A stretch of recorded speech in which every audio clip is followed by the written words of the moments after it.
Hai para mahasiswa yang berbahagia, Assalamualaikum warahmatullahi wabarakatuh.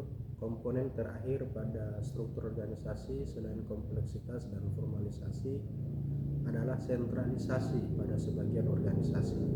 Seluruh jenis keputusan, mulai dari keputusan yang penting hingga keputusan yang paling tidak penting sekalipun, selalu diambil oleh pimpinan puncak, sementara pada organisasi lain keputusan seringkali diambil oleh manajer pelaksana yang paling dekat dengan pelaksanaan kegiatan di lapangan. Inisiasi kali ini dapat Anda pelajari melalui BMP EKMA Modul 7. Silahkan berpartisipasi aktif pada forum diskusi.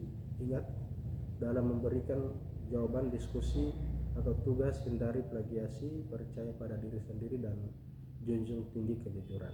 Sekian, billahi taufiq wal hidayah. Wassalamualaikum warahmatullahi wabarakatuh.